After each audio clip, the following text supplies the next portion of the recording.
Shalom Bapak Ibu, saudaraku yang dikasihi oleh Tuhan. Senang sekali kita terus setia menjadi orang-orang yang setia berdoa. Ya, Bapak Ibu, sebelum kita berdoa, kita akan merenungkan kebenaran firman Tuhan. Ya, Bapak Ibu, tadi lagu kita adalah Ku Cari Wajah-Mu. Ya, nah di dalam Tuhan kita harus mencari wajah Tuhan. Ya, di dalam Tuhan ada yang harus kita cari. Ya, secara jasmani banyak juga orang mencari ya, tetapi di dalam Tuhan sesuatu harus dicari. Itu yang menggairahkan dan itu menjadi tujuan hidup kita ya.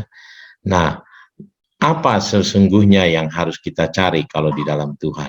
Ya, tadi di awal kami membincangkan tentang burung.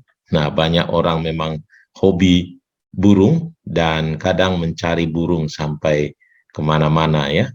Dulu saya waktu di Tlogo Timun ada kantor di sana, sering ke sana ya. Saya tetangganya banyak memelihara burung di sana, tetangga di kantor di sana.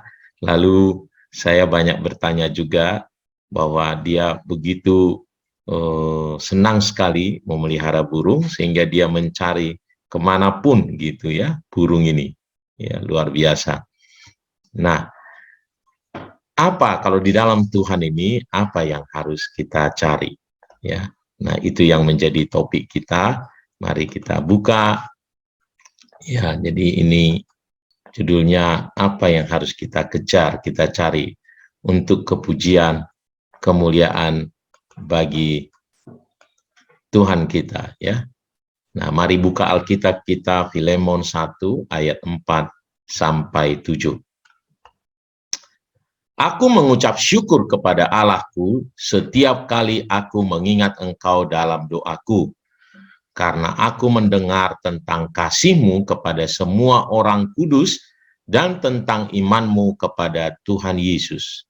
Dan aku berdoa agar persekutuan-Mu di dalam iman turut mengerjakan pengetahuan akan yang baik di antara kita untuk Kristus. Dari kasih-Mu sudah kuperoleh kegembiraan besar dan kekuatan, sebab hati orang kudus telah kau hiburkan saudaraku. Nah, Bapak Ibu saudaraku yang dikasihi oleh Tuhan, ya firman Tuhan ini adalah surat Rasul Paulus kepada Filemon ya. Dia menyampaikan betapa bersukacitanya dia di saat-saat dia berdoa, ya dia bersukacita sekali setiap kali mengingat Filemon katanya. Kenapa? Karena tindakan atau kehidupan Filemon yang terpuji. Sehingga Rasul Paulus berkata, aku selalu mengucap syukur, katanya, setiap kali dia mengingat dalam doanya apa yang dikerjakan oleh Filemon. Dan saya melihat inilah yang harus kita kejar supaya kita menjadi kepujian, kemuliaan bagi nama Tuhan sama seperti Filemon ya. Nah, ada beberapa hal yang sudah saya beri bold warna kuning di sini ya. Inilah beberapa hal yang kehidupan Filemon yang mendapat pujian, ucapan syukur, bahkan kegembiraan bagi Rasul Paulus katanya di ayat 7 sampai ada kegembiraan besar. Ya. Nah, apa itu? Nah, yang pertama adalah kasih Filemon yang semakin nyata. Aku mendengar tentang kasih-Mu katanya. Nah, saudaraku, yang harus kita kejar, kita harus terus bertumbuh dalam kasih. Ya, mudah sekali berkata aku mengasihimu, tetapi kasih itu sebenarnya adalah tindakan nyata, perbuatan. Ya, firman Tuhan berkata tidak ada gunanya engkau berkata katanya, sila selamat jalan, pakailah baju yang hangat gitu. Tapi kalau kita tidak kasih, nggak ada gunanya.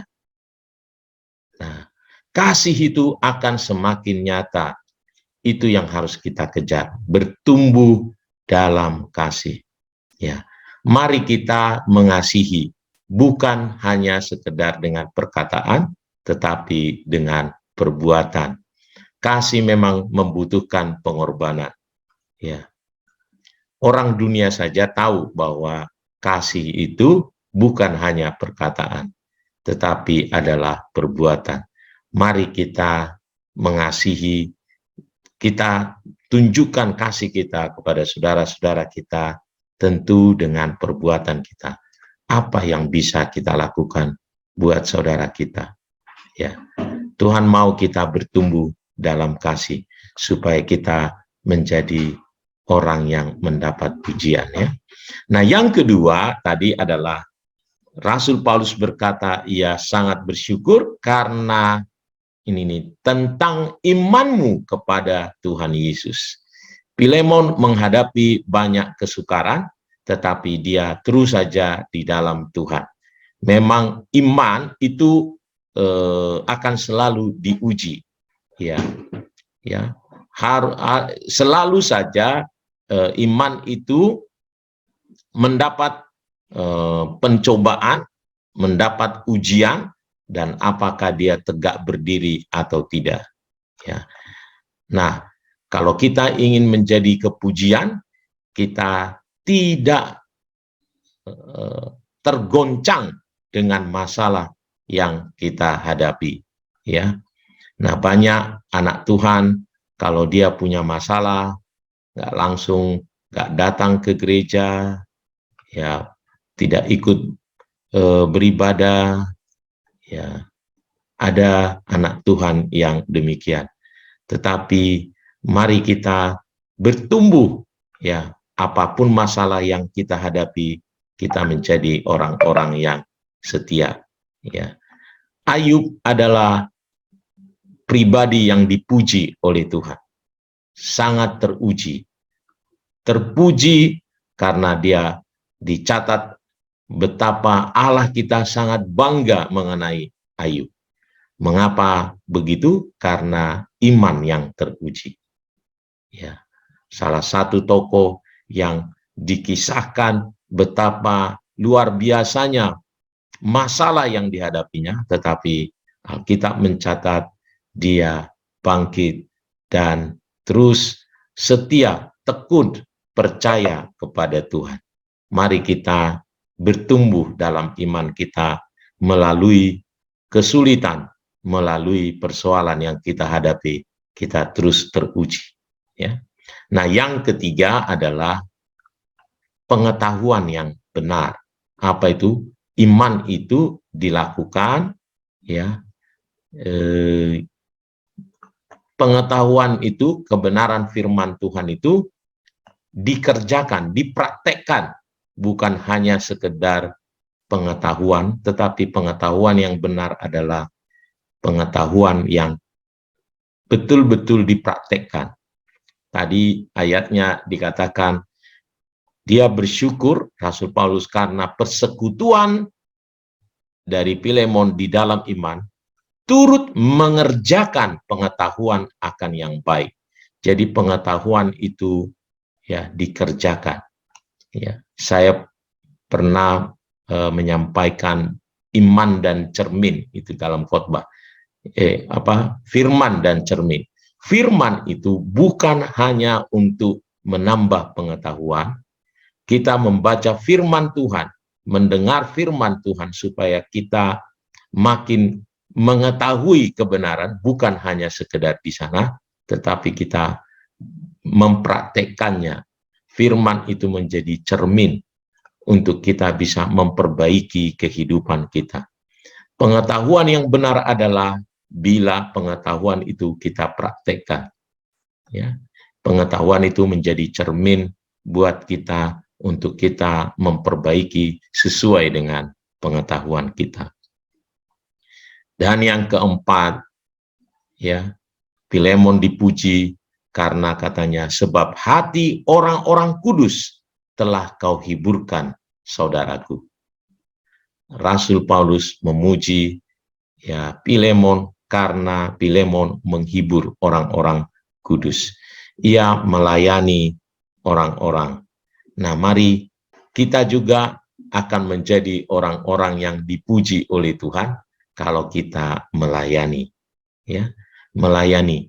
Ada kisah, jadi Tuhan memuji orang karena katanya, ketika aku lapar, engkau memberikan aku makanan. Ketika aku telanjang, engkau memberikan aku baju. Nah, lalu kapan kita melakukannya? Karena kalau kita melakukannya bagi orang-orang yang susah itu, sebenarnya kita melakukannya katanya untuk Tuhan. Mari kita menjadi orang-orang yang mengejar untuk kepujian bagi nama Tuhan. Apa itu? Tadi, kasih kita semakin nyata, iman kita makin teruji, pengetahuan yang terus kita praktekkan, dan menghibur, melayani orang banyak, saudaraku ya. Mari kita menghibur, melayani banyak orang. Tuhan Yesus memberkati kita